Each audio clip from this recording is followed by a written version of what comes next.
모두에게 수요일 밤 성경 읽는 밤 20번째 시간 이제 시작하도록 하겠습니다. 오늘은 마가복음 8장 1절에서 10절 말씀 이제 읽으려고 하는데요.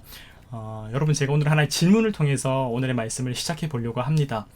여러분, 사실 살아가면서요, 비슷한 일이 반복적으로 일어났던 적이 없으십니까? 아마도 사실 대단히 많지 않을까 생각돼요. 날마다 하루아침에 시작되고 하루가 지나가는 그 매일의 일상들이 어쩌면 똑같이 반복되는 일상이 아닐까 싶은 생각도 해보는데요. 그런 비슷한 일상 말고요, 어쩌면 조금 특별하다고 생각되는 순간들이 분명히 있을 것 같습니다. 좋은 일일 수도 있고 또 때로는 정말 원치 않은 일, 그런 일일 수도 있는데요. 신기하고 특별한 그런 일들이 우리의 삶 속에서 반복되면서 일어나게 될 때 나를 기쁘게 만들기도 하지만 당혹스럽게 만드는 그런 일들 여러분 혹시 없으십니까? 내가 무언가 일을 이뤄낼 수도 있고 어쩌면 내가 뜻하지 않았는데도 무언가 어떤 일이 생겨날 수도 있을 것 같아요. 그런 일이 올 때에 여러분은 어떻게 반응하고 여러분 또 어떻게 행동합니까? 그때마다 일관되게 똑같은 모습을 보이며 살아갑니까? 그렇지 않다면 그때그때마다 다르게 상황에 몸을 맡기면서 잘 되었다가 또 실패했다가 넘어졌다가 그렇게 지내고 계십니까? 우리가 성경을 읽으면서 사실 마주하는 일상들은요, 대부분 다 그 순간의 시간들이 다 흘러가는 모습이기도 하지만 때로는 생각보다 비슷한 일들이 반복되는 경우가 꽤나 많습니다. 그냥 무던하고 평범한 일들이 아니라요, 진짜 특별한 일들, 신기하고 놀라운 일들이 반복되기도 합니다. 가장 대표적인 게 무엇입니까? 창세기에 나오고 있는 아브라함의 사건이죠. 아브라함이 자신의 아내 사레를 어떻게 하나요? 두 번의 기회를 통해서 저기 이집트 땅에서, 그리고 한 번은 그랄 왕을 만났을 때에 자신의 생명이 위협받게 될 때에 자신의 아내를 보호하고 지켜준 것이 아니라 내 누이라고, 내 아내가 아니라 내 누이라고 속이면서 자신은 안전한 곳으로 사실은 책임을 회피하게 되는 경우를 우리가 발견하게 됩니다. 그러면서 자칫 잘못했다면 이 아브라함의 아내였던 사레가 이집트의 왕 파라오의 아내가 될 뻔했었고, 그러면서 성경의 역사가 완전히 뒤바뀔 수도 있었던 사건들이 두 번이나 발생하였죠. 그런 반복된 사건들. 자, 오늘 우리가 마주하게 될 마가복음 8장의 말씀도 바로 그렇게 유사한 사건이 등장하게 됩니다. 그 유명한 오병이어의 사건과 너무나 유사한 사건이 등장하게 되는데, 우리가 그 모습 보면서 어떤 생각을 하게 될지 오늘 우리가 함께 그 말씀 속으로 향하도록 하겠습니다. 그 무렵에 또 큰 무리가 있어 먹을 것이 없는지라 예수께서 제자들을 불러 이르시되 내가 무리를 불쌍히 여기노라. 그들이 나와 함께 있은지 이미 사흘이 지났으나 먹을 것이 없도다. 만일 내가 그들을 굶겨 집으로 보내면 길에서 기진하리라. 그 중에는 멀리서 온 사람들도 있느니라. 제자들이 대답하되 이 광야 어디서 떡을 얻어 이 사람들로 배부르게 할 수 있으리이까? 예수께서 물으시되 너희에게 떡 몇 개나 있느냐? 이르되 7이로소이다 하거늘 예수께서 무리를 명하여 땅에 앉게 하시고 떡 7개를 가지사 축사하시고 떼어 제자들에게 주어 나누어 주게 하시니 제자들이 무리에게 나누어 주더라. 또 작은 생선 2마리가 있는지라 이에 축복하시고 명하사 이것도 나누어 주게 하시니 배불리 먹고 남은 조각 7광주리를 거두었으며 사람은 약 4,000명이었더라. 예수께서 그들을 흩어보내시고 곧 제자들과 함께 배에 오르사 달마누다 지방으로 가시니라. 아멘. 네, 우리가 오늘의 말씀을 세 차례에 걸쳐서 읽었습니다. 여러분, 어쩌면 오늘 우리가 읽은 말씀은요, 지금까지 우리가 마가복음 1장부터 읽었었던 그 전체 말씀 가운데 가장 간단하고 또 짧은 본문이 아닐까 생각합니다. 그래서일까요? 되게 읽으면서 조금 빨리 지나가기도 했지만 한편으로는 어떤 생각 여러분 하셨어요? 저는 여러 가지를 되게 생각하게 되었습니다.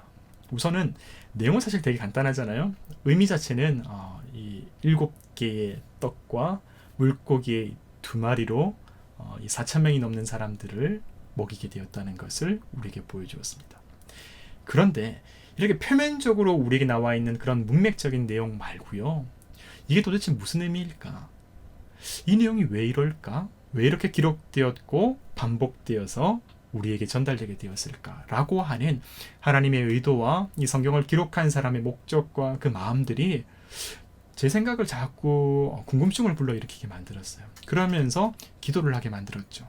나의 삶 속에도 우리의 삶 가운데에도 이런 놀라운 일들이 반복되는 순간이 혹시나 있지는 않을까?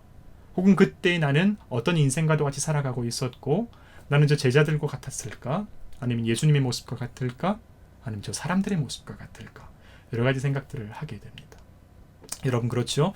왜 또 오병이어와 같은 이런 비슷한 이야기가 등장하게 되는 걸까? 어디서 많이 본 이야기인데 마치 우리가 데자뷰라고 하는 얘기들을 보잖아요. 어디서 꿈에서 꾼 것 같은 그런 모습을 우리의 삶 속에서 마주하게 되는 그 순간. 자, 내용 한번 다시 정리해 보도록 하겠습니다. 여러분 우리 함께 읽었던 오늘의 말씀은요. 예수님께서 큰 무리와 함께 있을 때 벌어진 사건입니다. 하지만 사람들에게는 먹을 것이 없었는데요. 제자들을 통해서 그들을 먹이려고 하지만 가지고 있는 적은 소유가 바로 떡 7개와 물고기 2마리 뿐이었습니다. 오병이어와 비슷하면서도 약간 다른 부분도 있죠. 떡 7개, 물고기 2마리. 그래서 이 말씀을 가리켜서 7병이어, 오병이어는 5개의 떡과 2마리의 물고기라고 하는 것처럼 7병이어라고 부르기도 합니다.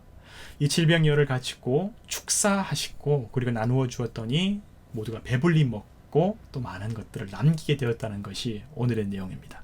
약간 디테일은 다릅니다. 사람들의 수가 약 4,000명이었고 남은 조각은 7광주리가 된 것이죠. 여러분은 어떠십니까? 오늘 말씀 3번이나 함께 읽게 되었는데 이 말씀은 정말 비슷한데 그리고 특별히 다른 내용도 없어 보이는 것처럼 생각되는데 여러분 그렇기 때문에 역설적으로 우리가 더 이 말씀을 읽으면서 집중하게 만들죠. 왜일까? 왜 그럴까? 여러분 사실 성경 가운데 모든 예수님의 이야기가 다 드러난 것은 아니잖아요. 예수님께서 잠을 주무시고 아침 식사를 하시고 수많은 치유 사역과 말씀들을 전하시고 그 가운데에서 분명히 특별하고 의미가 있는 내용들을 기록하여서 우리에게 전달해 준 것 아니겠습니까? 그렇게 필요하고 특별한 말씀을 기록해 주셨는데 왜 이 사건은 아주 비슷한 사건을 반복해서 기록해 두었을까? 자, 오늘은요. 제가 여러분에게 이것이 정답입니다. 사실 평소 때도 그렇지 않았지만 이게 정답이고 이것이 진짜입니다. 저건 틀렸습니다. 라는 방식의 이야기가 더 들어오기 힘든 사건이 되게 되는 것이죠. 그래서 오늘은 어떤 의미로는 진정한 의미의 묵상을 나눌 수 있는 기회가 되는 좋은 본문이라고 얘기할 수 있습니다. 그래서 오늘은요 제가 여러분에게 사실은 좀 부탁을 드리고 싶어요. 함께 말씀을 나누고 또 교감하면서요 여러분의 생각과 또 여러분의 어떤 느낌 또 경험들을 채팅창을 통해 좀 많이 남겨주시면 함께 나누면서 우리가 이 말씀의 의미 하나님의 뜻 그리고 어떤 말씀을 우리에게 전해주시기 위해서 이 말씀을 하셨을까를 조금 더 깊이 있고 풍성하게 나누어 볼 수 있는 시간이 될 수 있을 것 같습니다. 여러분 그 전에 제가 처음으로 첫 시작으로 여러분께 한번 말씀을 드릴 부분이 있어요. 그것은 뭐냐면 드디어 우리가 제대로 된 묵상이라고 하는 것을 실질적으로 한번 연습해보고 도전해볼 수 있는 좋은 기회가 되었습니다. 여러분 제가 반복적으로 여러분께 묵상이라고 하는 말씀을 자꾸 전달하고 있는데요. 진짜 다 기억할 때까지 다 외울 때까지 제가 계속 짧은 기회가 있을 때마다 말씀드리려고 합니다. 여러분 묵상이라고 하는 단어를 우리가 되게 많이 사용하잖아요. 그때 어떻게 여러분 알고 또 사용하고 계십니까? 보통 묵상이라고 한다면 묵상 기도, 묵상으로 말씀을 읽고 또 묵상의 시간을 갖습니다라는 표현 되게 많이 쓰잖아요. 묵상 어떻게 알고 계십니까? 침묵 기도? 조용히 말씀을 읽고 생각하는 것? 침묵으로 생각하는 것? 사실 이 묵상이라고 하는 단어는요 히브리어로 들어가게 되면 하가라고 하는 단어를 사용하게 됩니다. 이 유대인들이 하가, 묵상이라고 하는 표현을 쓰게 된다면 조용히 생각하고 조용히 글을 읽는 게 아니고요 실제로는 입을 가지고 중얼거리는 거예요. 말을 하는 겁니다. 말을 하면서 읽는 겁니다. 그래서 사실 제가 아무 의미 없는 것처럼 그냥 3번 말씀을 읽지만 이게 하가의 방법입니다. 계속 말씀을 입으로 읽는 거예요. 그래서 사실 제가 여러분과 함께 같은 공간에 있지는 않고 여러분의 목소리가 제게 들리지는 않지만 여러분도 각자의 공간 속에서 실제로 말씀을 입으로 읽으시면서 곱씹어 보면 훨씬 더 이 하가, 이 묵상 가운데 들어오게 됩니다. 그렇게 곱씹어 보면서 의문을 갖고 상상해 보고 그러면서 탐구해 가는 과정들이 묵상이라고 하는 겁니다. 내용만이 아니라 왜 이렇게 기록되었고 어떤 숨겨진 의미가 있을까 질문하면서 탐구해보면서, 그러면서 예수님의 마음도 알게 되고 이 말씀의 분명한 의미, 진정한 의미를 살펴보게 되는 것이죠. 자, 오늘 우리가 실제로 한번 해보도록 하겠습니다. 자, 그러면 오늘 말씀 한 번 더 읽으면서 우리가 함께 이 말씀을 함께 나누어 보고 묵상해 보고 그런 시간 갖도록 하겠습니다. 자, 길지 않죠? 함께 말씀 읽어보도록 하겠습니다. 하가를 따라서 여러분 한번 읍조려 보면 좋을 것 같습니다. 그 무렵에 또 큰 무리가 있어 먹을 것이 없는지라. 예수께서 제자들을 불러 이르시되 내가 무리를 불쌍히 여기노라. 그들이 나와 함께 있은지 이미 사흘이 지났으나 먹을 것이 없도다. 만일 내가 그들을 굶겨 집으로 보내면 길에서 기진하리라. 그 중에는 멀리서 온 사람들도 있느니라. 제자들이 대답하되 이 광야 어디서 떡을 얻어 이 사람들로 배부르게 할 수 있으리이까. 예수께서 물으시되 너희에게 떡 몇 개나 있느냐. 이르되 7이로소이다 하거늘. 예수께서 무리를 명하여 땅에 앉게 하시고 떡 7개를 가지사 축사하시고 떼어 제자들에게 주어 나누어 주게 하시니 제자들이 무리에게 나누어 주더라. 또 작은 생선 2마리가 있는지라. 예, 축복하시고 명하사 이것도 나누어 주게 하시니 배불리 먹고 남은 조각 7광주리를 거두었으며 사람은 약 4,000명이었더라. 예수께서 그들을 흩어보내시고 곧 제자들과 함께 배에 오르사 달마누다 지방으로 가시니라. 아멘. 네, 여러분 어떠십니까? 우리가 함께 하나님 말씀 읽었는데요. 우리가 이제 말씀을 읽고 또 생각하고 의문 가지고 느낀 부분을 함께 나누게 될 겁니다. 크리스탈유님 말씀해 주셨네요. 변함없는 제자들의 반응이 눈에 들어오네요. 정말 제자들의 반응이 변함없었습니까? 혹은 어떤 반응이 그렇게 느껴지셨습니까? 이런 부분을 함께 나누면서 얘기해보면 좋은 시간이 될 것 같습니다.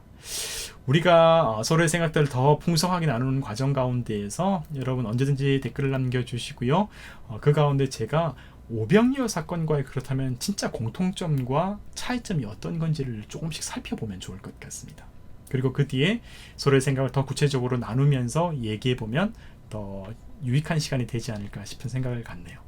제가 그래서 마가복음 6장 30절에서 44절에 이르는 마가복음에 등장하고 있는 오병이어의 말씀을 다시금 준비해 왔습니다.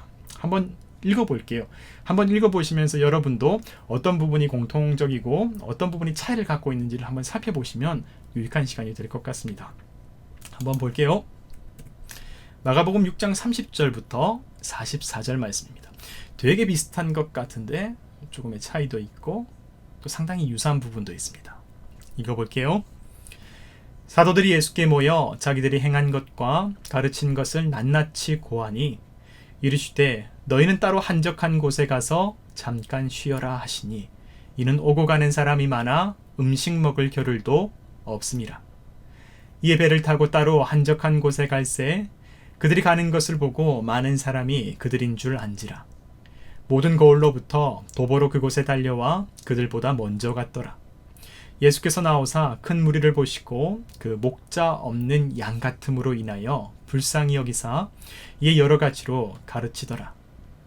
때가 저물어 가매 제자들이 예수께 나와 여짜오되 이곳은 빈들이요 날도 저물어 가니 무리를 보내어 두루 촌과 마을로 가서 무엇을 사 먹게 하옵소서. 대답하여 이르시되 너희가 먹을 것을 주라 하시니 여짜오되 우리가 가서 200데나리온의 떡을 사다 먹이리이까. 이르시되 너희에게 떡 몇 개나 있는지 가서 보라 하시니 알아보고 이르되 떡 5개와 물고기 2마리가 있더이다 하거늘. 제자들에게 명하사 그 모든 사람으로 때를 지어 푸른 잔디 위에 앉게 하시니 때로 100명씩 또는 50명씩 앉은지라. 예수께서 떡 5개와 물고기 2마리를 가지사 하늘을 우러러 축사하시고 떡을 떼어 제자들에게 주어 사람들에게 나누어 주게 하시고 또 물고기 2마리도 모든 사람에게 나누심에 다 배불리 먹고 남은 떡 조각과 물고기를 12바구니에 차게 거두었으며 떡을 먹은 남자는 5,000명이었더라. 아멘. 오늘 되게 말씀 많이 읽죠. 진짜 성경 읽는 밤처럼 말씀을 계속해서 읽고 있습니다. 여러분, 우리가 이렇게 정말 세세하게 말씀을 읽고 대조도 해보고 고민도 해본 시간이 사실 익숙지는 않고 또 흔치 않을 것 같아요. 그러면 공통점 먼저 한번 살펴보도록 하겠습니다. 가장 먼저 이 두 사건은 모두가 다 어떻습니까? 기본적으로는 초등학생이라고 생각하지 않지만 그래도 가장 기본적으로는 뭡니까? 두 사건 모두가 다 큰 무리와 함께 있을 동안에 생긴 일입니다. 한쪽은 5,000명이었고 또 한쪽은 4,000명이었죠.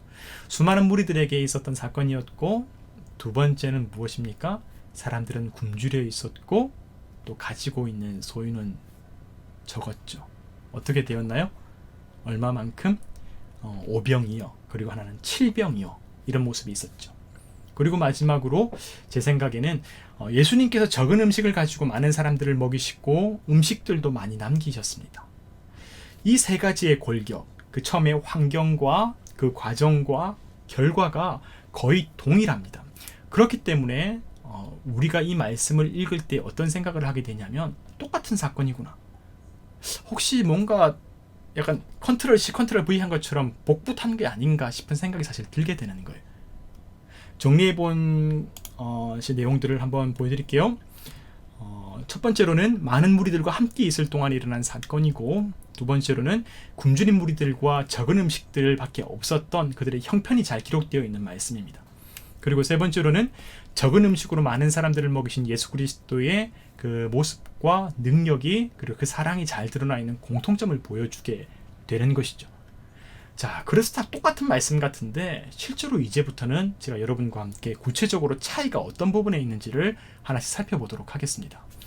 한번 보면요, 가장 먼저 오늘의 말씀을 볼 때에 우리는 어떤 부분의 차이를 읽게 되냐면 8장 가운데에서 2절의 말씀을 보게 되면 어떻습니까? 7병이어 같은 경우는 예수님께서 그들과 사흘 동안이나 함께 한 뒤에 일어나 있었죠. 그렇죠? 예수님께서 오늘의 말씀의 시작 가운데 보게 되면 8장 2절 말씀입니다. 한번 다시 보게 되면 이렇게 나와 있습니다. 내가 무리를 불쌍히 여기노라. 그들이 나와 함께 있은지 이미 사흘이 지났으나 먹을 것이 없도다 라고 기록되어 있습니다. 그렇죠? 그런데 우리가 말씀을 읽을 때에 오병이어의 사건 가운데는 어떻게 기록이 되어 있습니까?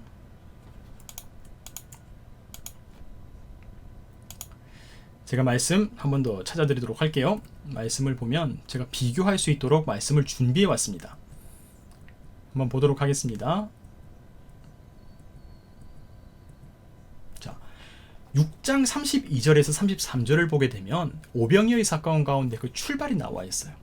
이렇게 나와 있습니다. 이에 배를 타고 따로 한적한 곳에 갈새 그들이 가는 것을 보고 많은 사람이 그들인 줄 안지라. 모든 걸로부터 도보로 그곳에 달려와 그들보다 먼저 갔더라. 그에 반해서 8장 2절 말씀 7병이어의 사건 가운데는 어떻습니까? 내가 무리를 불쌍히 여기노라. 그들이 함께 있었는지 이미 사흘이 지났으나 먹을 것이 없도다. 그렇죠. 오병이어의 사건은 우연한 만남이었습니다.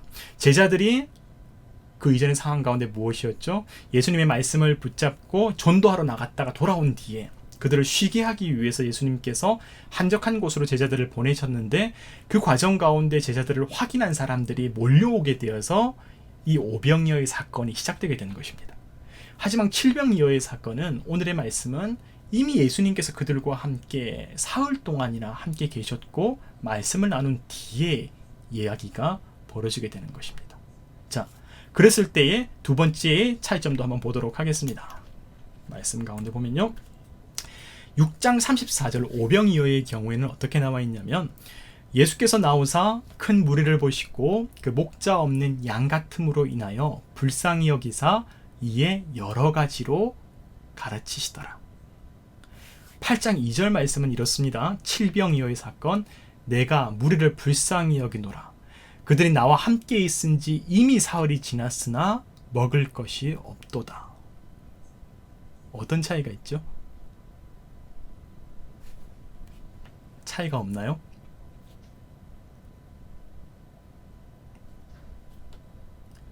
여러분 어떤 차이가 있나요? 똑같은 거 아닌가? 다시 한번 볼게요. 비슷한 것 같은데 완전히 다릅니다. 6장 34절 오병이어의 경우는 이렇습니다. 목자 없는 양 같음으로 인해서 예수님께서 불쌍히 여기셨어요. 그래서 무엇을 하셨습니까? 그래서 가르치셨어요.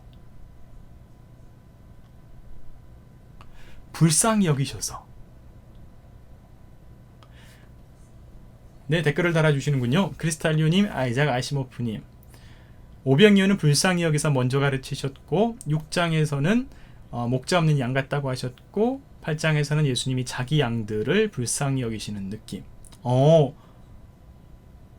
그렇게 볼 수도 있겠네요.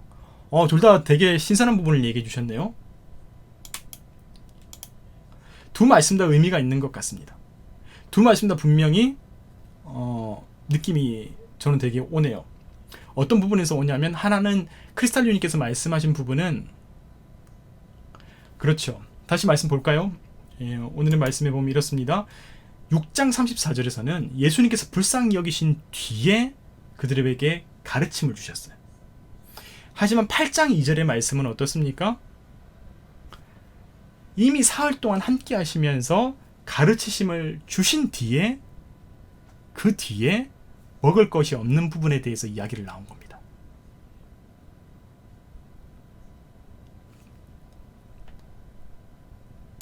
되게 어떻습니까, 여러분? 제가 전달을 잘못했나요?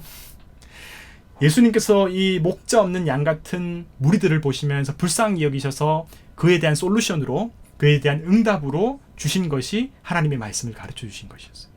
그러니까 이 사람들을 보시고 예수님께서 불쌍히 여기시고 그에 대한 응답으로 이들을 돕기 위해서 하신 행동이 가장 먼저 말씀을 가르치신 일이에요. 그 뒤에 음식을 주신 거예요. 오늘의 말씀 칠병여의 가운데는 이미 예수님께서 이 4,000명이 넘는 사람들을 말씀을 가르치시고 사흘 동안이나 함께 하신 뒤에 그들의 배고픔을 불쌍히 여기셔서 음식에 관한 이야기를 들어가시게 된 겁니다.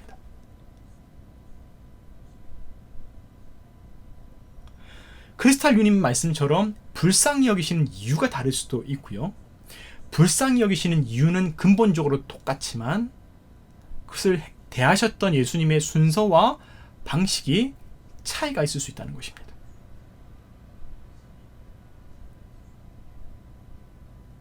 여러분 이 부분을 어떻게 이해하십니까? 여러분 이 부분을 어떻게 느끼십니까? 이거 한 가지 기억해 두고 지나가죠. 나중에 함께 정리해 보도록 할게요. 그리고 아이작 아시모프님이 얘기하신 것처럼 목자 없는 양 같다고 말씀하셨고 8장에서는 이미 자기 양들에게 하시는 말씀 같다. 그렇게 볼 수도 있겠군요. 사실 저는 그렇게 못 봤습니다. 아이작 아시모프님 말씀처럼 그런 뉘앙스를 저는 읽지 못했어요. 그런데 이미 사흘 동안이나 함께 하셨고 그 가운데 서로 간의 어떤 관계, 어떤 유대 관계, 어떤 공동체성이 자연스럽게 형성되었기 때문에 충분히 그렇게 말씀하셨던 것이 타당하다고 얘기할 수 있을 것 같아요. 그런 맥락에서 이런 나눔을 하는 어떤 그 속의 성과가 제가 발견되고 있는 것 같아요. 왜냐면 사실 저도 그렇게 생각 못했거든요. 근데 정말 중요한 부분인 것 같습니다. 아이작 아시모프님 말씀처럼 이미 그 공동체성이 이루어진 가운데에서 자기 양떼들을 향한 그 마음을 보여주고 계신 것이죠. 자, 여러분 이런 얘기들을 마음속에 간직하면서 혹시나 충실하신 분들은 제가 이렇게 펜을 갖고 정리하거든요. 중간중간에. 그런 부분처럼 하나씩 체크하시고 또 기록해 주시면서 진행하게 되면 나중에 훨씬 더 유익하게 정리해 둘 수 있을 것 같습니다. 자, 그러면 세 번째도 한번 보도록 할게요. 어떤 차이가 있었는지 말씀 보도록 하겠습니다. 세 번째로는요, 6장 35절부터 36절까지의 오병이어의 말씀 보면 이렇게 나와 있습니다. 때가 저물어 가매 제자들이 예수께 나와 여짜오되 이곳은 빈들이요 날도 저물어 가니 무리를 보내어 두루 촌과 마을로 가서 무엇을 사 먹게 하옵소서. 하지만 이에 반해서 8장 3절 말씀 칠병여의 사건 가운데는 이렇게 기록되어 있습니다. 만일 내가 그들을 굶겨 집으로 보내면 길에서 기진하리라. 그 중에는 멀리서 온 사람들도 있느니라. 라고 예수님께서 말씀하셨습니다.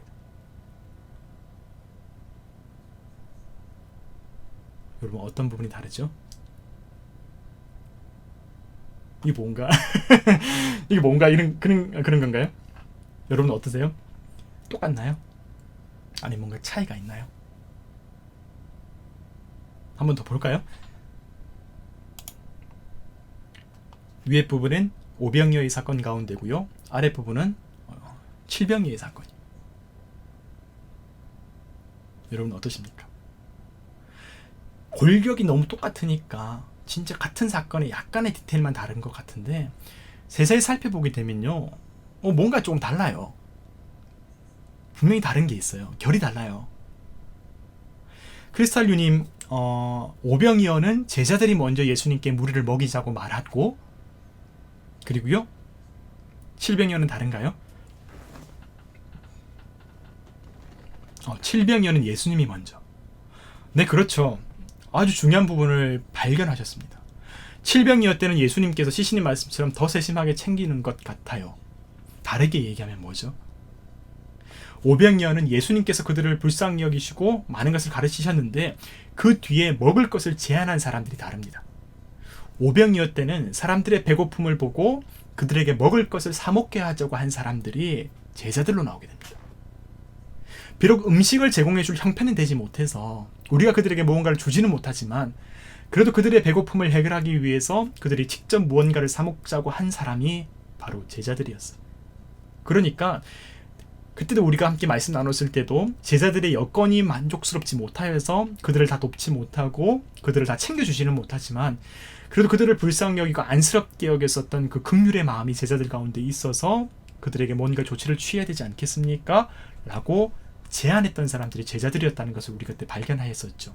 그래서 제자들의 어떤 모습이 완전하고 온전하지는 못하였지만 그래도 정말 사랑과 긍휼의 마음 속에서 그들이 할 수 있는 과정 가운데에서 해야 될 직분들을 해나가고 있었던 그 적극적인 모습들을 우리가 그때 발견하였습니다.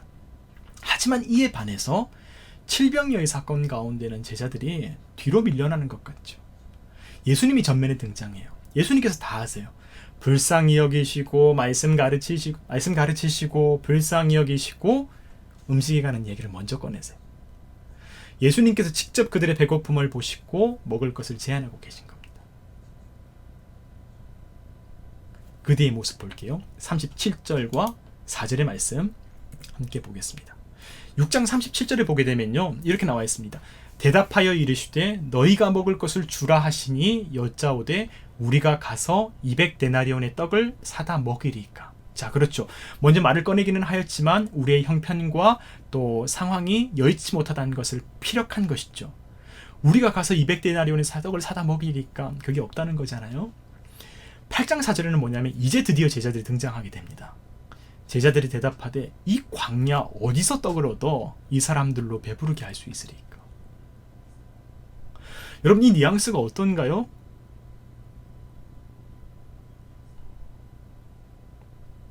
여러분 어떠세요? 두 개의 말씀을 비교해서 함께 대조해서 보게 되었을 때 말씀이 어떻습니까? 두 개의 말씀 분명히 약간의 차이가 있어요. 오병이어 그들에게 식사가 필요하다고 제자들이 얘기하지만 우리가 200데나리온의 음식을 구할 형편이 되지 못하다는 것을 얘기하는 겁니다. 한계를 얘기하는 겁니다. 그렇죠. 아이작 아시모프님, 그 뉘앙스 되게 잘 표현하셨네요. 우리가 어디서 사오지? 어떻게 하지? 우리가 할 수 있을까? 그러니까 이런 일종의 퀘스천 마크. 필요하지만 우리가 능력이 안 된다라고 하는 어떤 그 현실에 대한 어떤 그 체념하는 모습들, 그런 게 보이고 있거든요. 그래서 칠병여의 모습은 사실 되게 퉁명스러워요. 볼게요. 제자들이 대답하되 딱 여기서 나옵니다. 이 광야 어디서 떡을 얻어 이 사람들을 배부르게 할 수 있으리까. 어떻게 합니까? 우리가 무슨 수로 하겠습니까? 되게 퉁명스러워요. 나머지의 차이는 세세한 차이입니다. 음식의 양, 사람의 수, 이런 부분은 뭐 5병이어라든지 7병이어라든지 떡 7개로 4,000명을 먹이고 7광주리, 12광주리, 요 정도의 세세한 차이밖에 없고요. 우리가 어떤 그 내용의 어떤 구체적이고 중요한 지점들은 아까 우리가 했던 4가지의 부분이 될 것 같습니다. 그런 면에서 보게 된다면 제가 이런 면에서 보았을 때 제 개인적인 견해는요, 이 칠병의 사건 속에서 상당히 단선적이고 간단한 내용 구조를 확인했어요. 하지만 그때 제가 확인했던 것은 어떤 부분이냐면 제자들의 영성이라고 표현해야 될까요? 제자들의 비중이라고 얘기할까요? 제자들의 적극성, 제자들의 자세가 달라진 것 같아요. 오병이어 때보다 확실히 확연하게 적습니다. 온도의 차이가 대단히 다르게 느껴지는 것처럼 저는 느껴졌어요. 오병이어 사건, 다시금 말씀드리지만 그 유명한 제자들의 전도 사역이 끝난 직후에 다들 성공적인 전도 후에 영성이 복받쳐 올라와 있었던 바로 그 상황. 서로 무용담을 자랑했을 때 뭐든지 잘해보려고 사람들을 섬기려고 애썼던 상태였잖아요. 그래서 예수님께서 두 번이나 한적한 곳으로 좀 쉬어라, 조금 안정되어라, 너희도 회복하여라, 그러다가 사람들을 만났던 거였거든요. 상황이 완전 다르죠. 그런데 오늘 질병의 말씀은 여러분 기억하십니까? 지난주의 말씀, 그 지난주의 말씀, 예수님과의 어떤 그 모든 사건들 속에서 어땠어요? 예수님께 핀잔도 되게 많이 들었어요. 답답하고 어리석고 너희가 아직도 깨닫지 못하느냐, 이런 말씀 듣다가 예수님 너무 피곤하셔서 그랬는지 어쨌는지 자기들을 떠나서 북쪽 두로 지방으로 훌쩍 떠나기도 하셨고, 그러다가 다시 만나서 이런 일들을 겪게 돼요. 다시 말하면요, 사건의 내용은 비슷한 것 같은데 그 사건을 살아가는 주체, 당사자, 바로 내가 차이가 있는 겁니다.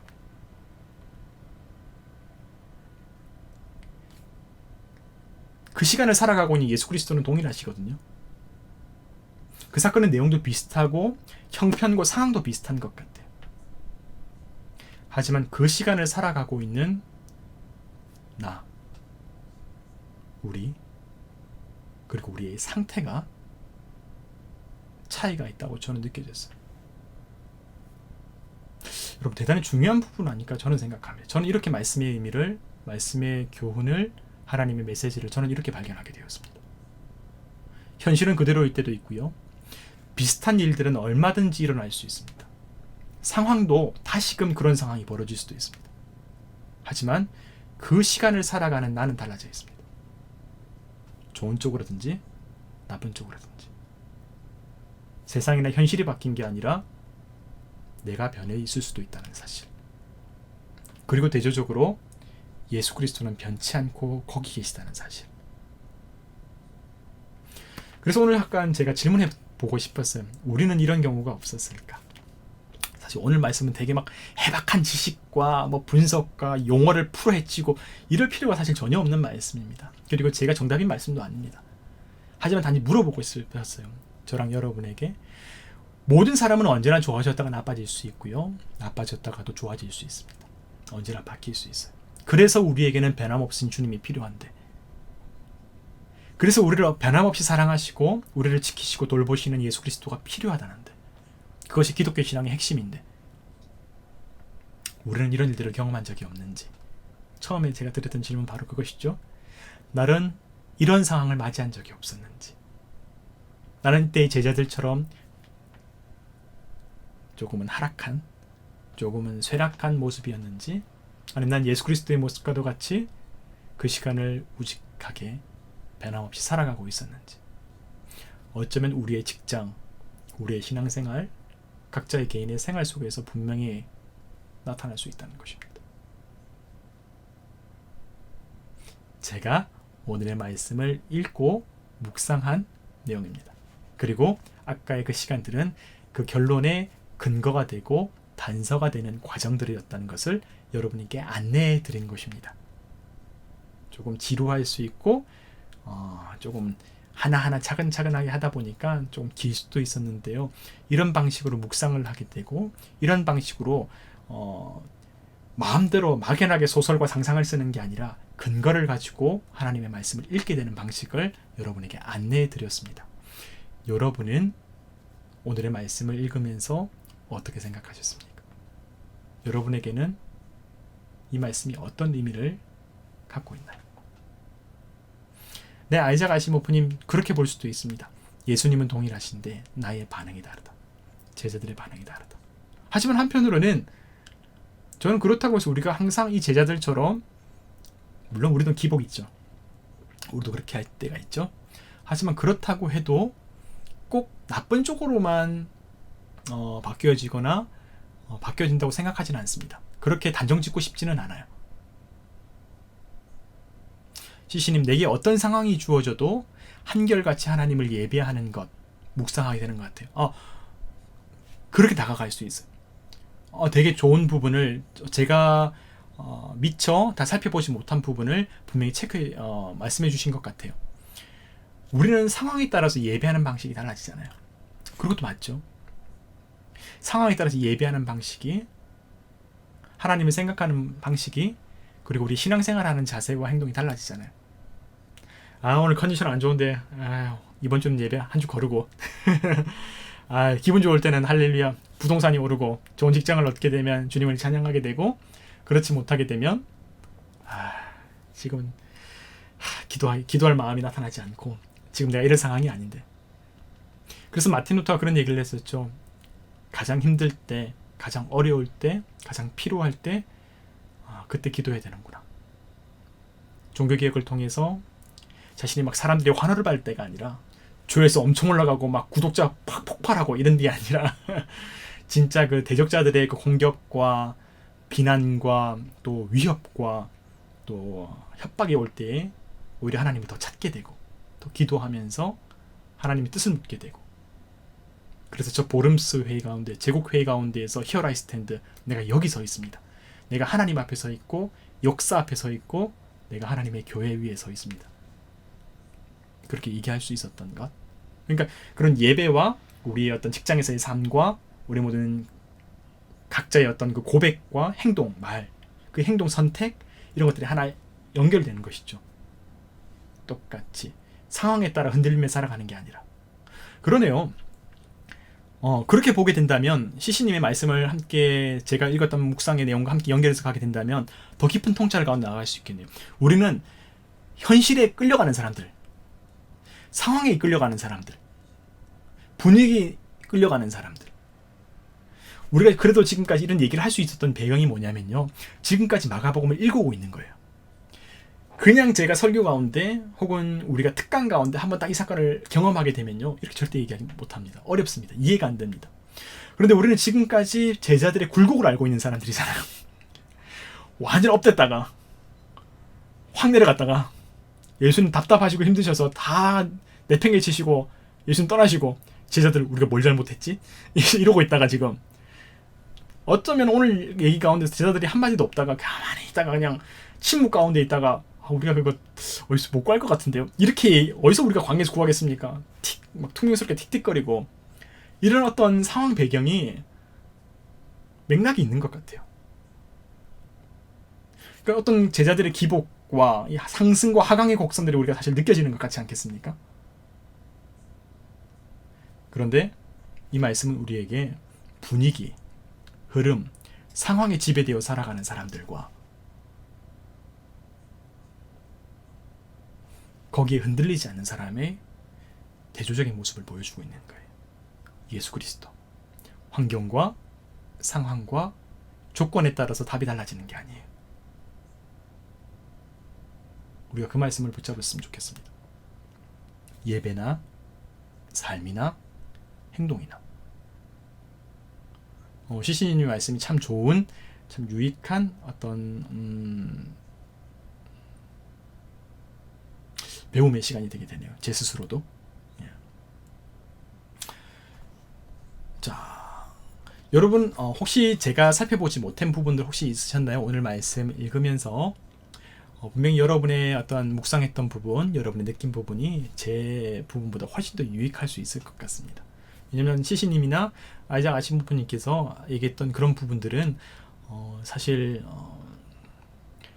정말 우리 한 사람 개인이 가지고 있었던 느낀 어떤 그 묵상의 결과들을 정말 더 풍성하게 만들어주는 좋은 계기와 또 그런 잘 못 보던 옆구리 같은 그런 부분들을 채워주는 것 같아요. 자, 사실 오늘 말씀 그러면 정리해보면 이 정도 될 것 같아요. 예수님께서는 자신과 함께한 사람들이 배고파 지쳐 있는 것을 보았다. 그렇죠. 마치 우리의 삶을 보시는 주님의 모습도 그렇지 않을까 생각합니다. 그리고 예수님께서는 그들을 불쌍히 여겨서 진리의 말씀으로 인생의 길과 희망을 주셨고, 이게 첫 번째죠. 두 본문마다 그 말씀은 틀리지 않습니다. 항상 나와 있죠. 그리고 그 다음에는 그들이 지금 당장 쓰러지지 않도록 먹을 것까지도 채워주셨다는 것이죠. 그리고 세 번째로는 은혜란 무엇인가를 다시 발견하는 시간이 우리에게 채워진 것 같습니다. 두 말씀이 공통점이지만 차이점도 있는 것은 뭐냐면 순서는 달라졌어요. 하지만 핵심은 똑같았어요. 예수님께서 불쌍히 여기신 사람들을 가리켜서 그들에게 진리의 말씀을 가르쳐 주셨고, 영혼과 지식과 생각 가운데에서 진리의 말씀을 불어넣어 주셨고, 그것만 주신 게 아니라 지쳐 쓰러지지 않도록 음식을 채워주셨죠. 배를 채워주셨죠. 여러분, 이게 상당히 중요한 겁니다. 상당히 중요한 겁니다. 지식만 채워준 게 아니고요. 정신적인 것, 마음의 부분, 인생의 길만을 얘기해 주신 것이 아니고요. 당장 급한 현실의 문제까지 함께 말씀해 주셨어요.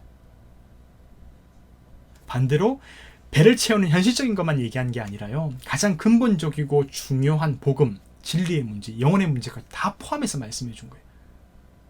여러분, 우리에게 은혜는 무엇입니까? 어떤 것이 우리에게 은혜가 됩니까? 우리를 기분 좋게 하면 은혜가 됩니까? 그럴 수도 있죠. 위로해 주시니까. 힘이 없고 지쳐있을 때 우리를 위로해 주시니까. 하지만 또한 동시에 배만 부르면 됩니까? 나는 진짜 돈이 급하고 지금 사실 먹고 살 길이 막막하고, 중요하죠. 지금 당장 가족을 부양하는 그 가장이 직장에 문제가 생기게 되었을 때에, 경제적인 어려움이 생기게 되었을 때 그 부분을 채워주시게 된다면 얼마나 그 부분들이 우리의 연약함과 우리의 문제를 해결해 주신 하나님의 구원의 은혜를 생각할 수 있겠습니까?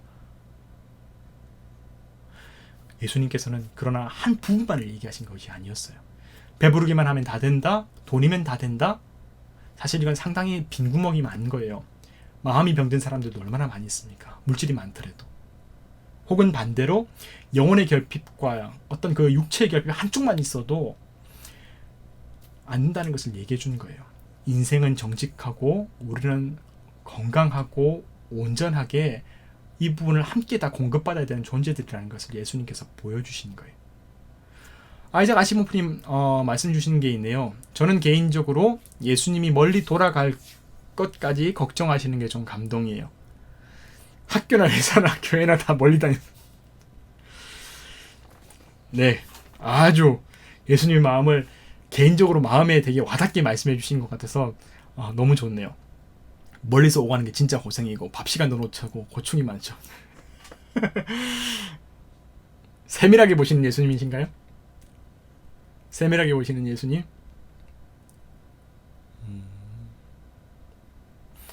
아이장화 시모프님은 말씀을 되게 세밀하게 진지하게 집중하면서 읽으시는 것 같아요. 너무 좋은 모습인 것 같습니다. 세밀하게 느낄 수 있는 사람이 세밀한 은혜와 섬세한 은혜를 경험할 수 있습니다. 하지만 때로는 단점도 있답니다. 저도 되게 예민한 사람이거든요. 근데 그러면 안 좋은 쪽으로도 마찬가지예요. 사람의 말과 어떤 사람의 행동들이 되게 섭섭하게 느껴질 때도 분명히 있다는 사실을 가끔 우리가 생각하면서 하면 참 좋겠네요. 그렇죠. 크리스탈유님, 올해 길고 긴 장마로 인해 한 해 농사를 망치고 한 해 장사를 마치고 집을 잃은 분들에게도 이 말씀이 위로가 되었으면 좋겠어요.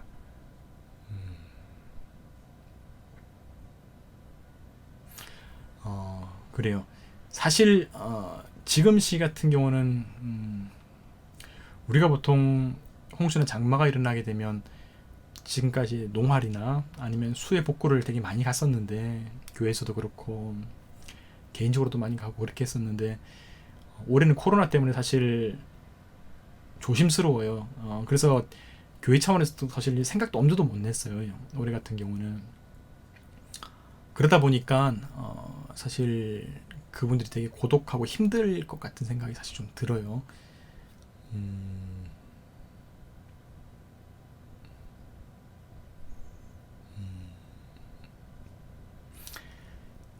하나님의 정말 도우심이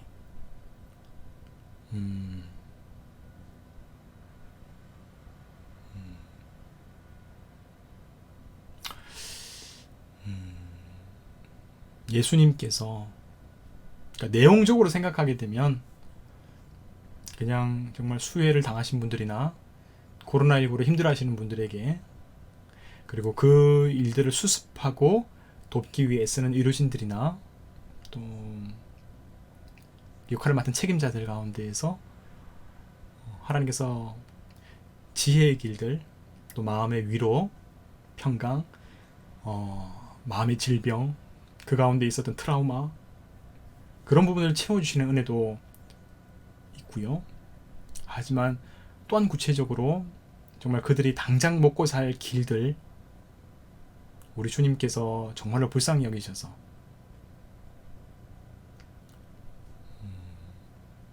그렇다면, 자, 여기서 그렇다면 우리가 말씀을 읽는 사람으로서, 우리가 그리스도인으로서, 우리가 예수 믿는 사람으로서 이 말씀을 진지하게 진짜 읽고, 이 말씀이 그냥 지식으로 그냥 서로 막 말만 얘기하고 좋은 얘기하고 끝나는 그런 정도의 차원으로, 그렇게 되게 막 피상적인 차원으로 끝나는 게 아니라요, 진짜 이 말씀이 우리의 삶과 살아 움직이는 말씀으로 생명이 이렇게 움직이게 된다면 우리가 함께 사실은 고민해 봐야 될 지점이 사실은 있습니다. 그러면 우리가 그리스도인이 된다는 것은 예수 그리스도를 닮아가고 따라가는 사람이라는 거잖아요.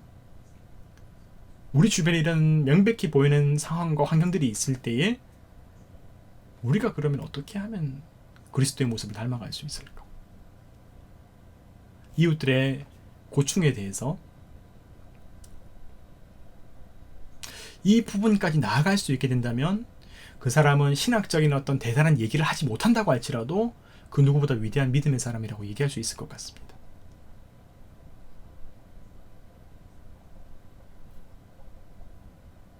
그럴 수도 있죠. 시신님 말씀처럼 장마 때문에 집이 물이 돼서 며칠을 고생했어요. 그럴 수 있어요. 우리가 당장 맞닥뜨리게 되는 그런 부분도 있어요.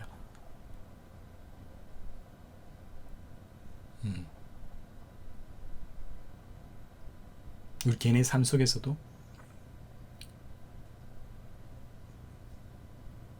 개인의 불편함, 우리 주변의 어려움에 대해서 우리가 신앙인으로서 우리는 어떻게 기도하고 또 구체적으로는 우리가 어떻게 행동할 수 있을까?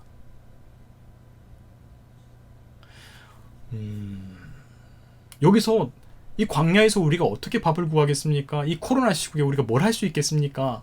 라고 예수님께 말하는 것과 똑같은 모습이 나타날 수도 사실은 있어요. 아무리 좋은 말로 기도만 합시다 라고 근데 사실은 중요한 것이죠. 기도하자는 것이. 예수님께서 축사하시고 기도하시면서 이 모든 일들을 일으키시거든요. 기도는 정말로 중요한 일입니다.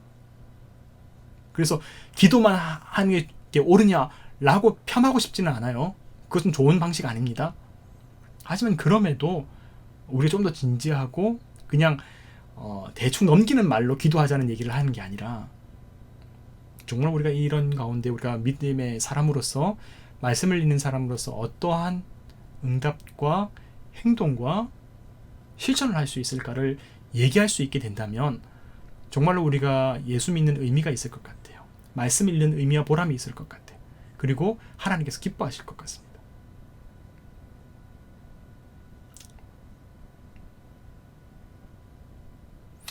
예전에 제가 중등부 사역을 할 때 10년 전이었어요. 9년 전인가? 그때 마태복음의 말씀을 읽으면서, 그때 가난한 자와 병든 자에 관한 예수님의 말씀을 읽으면서 설교 말씀을 중등부에 대한 전한 다음에 이걸 실천하고 어떻게 우리가 이것을 적용할 수 있겠냐라고 얘기하고 같이 기도한 뒤에 제가 한 6개월 정도 그 지역에 있었던 중고등학생 청소년들이 있었는데 그 친구들 가운데 이제 중학교, 고등학교 올라가게 되면 학원을 안 다니거나 가정이 막 넉넉해서 뭐 과외를 한다거나 이런 경우가 아니게 된다면 그냥 사실은 방치되어 있어요. 학교에서 그때 방과후도 제대로 활성화되어 있지 않았거든요. 그래서 그 친구들을 뭔가 내가 해야 되지 않을까. 경제적인 여건 때문에 그 친구들이 다른 친구들처럼 안전하고 안정되고 건강한 울타리 안에서 살아가지 못하게 되는 모습들을 보면서, 그러면서 탈선하게 되고, 그러다가 파출소 가고 또 그러다가 막 흡연과 음주 문화 가운데 들어가다가 사실 이제 중요한 그 청소년 시기를 좀 잃어버리게 되는 경우가 사실 있었어요. 그래서 제가 그 말씀 읽고 같이 기도하고 우리가 어떻게 실천할 수 있을까 같이 아이들과 얘기하다가 그러면 공부방을 한번 하자. 그러면 공부방이라서 뭐 더 사는 게 아니라 내가 학원 선생도 아니니까 뭘 해줄 수 있겠냐. 근데 다 아이들이랑 친했으니까 학교 끝난 다음 다 교회로 와라. 그렇게 해서 교회에 이 공간이 있거든요. 그래서 거기서 같이 집에서 밥만 가져와라. 컵라면 먹자. 이렇게 해서 공깃밥에다가 컵라면 사서 같이 끓여 먹고 같이 예배 드리고 같이 학교 숙제하고 숙제 없으면 책 읽고 개인 자습 공부하고 뭐 이렇게 했었어요. 그래서 한 6개월 했었어요. 그때 제가 신혼이었는데 그래서 아내한테 욕을 엄청 먹었는데 근데 그 시간이 되게 좋았어요. 아이들도 되게 그러면서 재미가 있고 갈 곳이 생기고 또 그러면서 사실 아이들이 안정되고 그러면서 자연스럽게 공부도 하고 근데 그러면서 되게 속에 성과들이 많았어요. 되게 좋았어요. 뭐 사실 이런 걸로 평가할 수는 없겠지만 그때 아이들이 막 학교 성적도 한 20-30점씩 평균 오르고 그래서 부모님들 교회 찾아오셔갖고 너무 고맙다고 선물 세트도 주시고 아이들 같이 회식하라고 짜장면비도 주시고 근데 그 시간이 되게 유익하면서 말씀을 그냥 읽는 게 아니구나. 네, 정서적으로 되게 안정되었고요. 그러니까 공부가 자연스럽게 됐어요.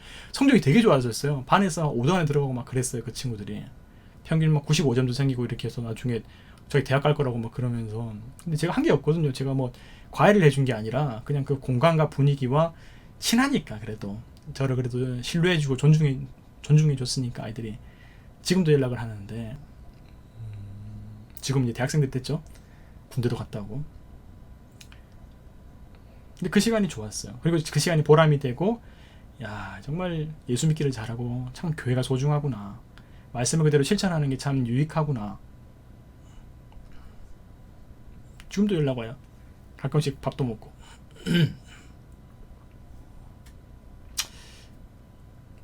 오늘의 말씀을 읽으면서 아까 크리스탈유님 말씀 주신 것처럼 제가 뭐 여기서 여러분에게 이렇게 하십시오. 이런 얘기를 하는 게 아니고요. 우리 각자의 삶 속에서 사실 뭐 그냥 너무 거창하게 뭐 수혜가 있고 코로나19에 이런 얘기 하지 말고 그냥 나와 내 주변 가운데 내가 만나는 사람들 가운데 내가 할 수 있는 작은 실천이 분명히 있을 것 같아요.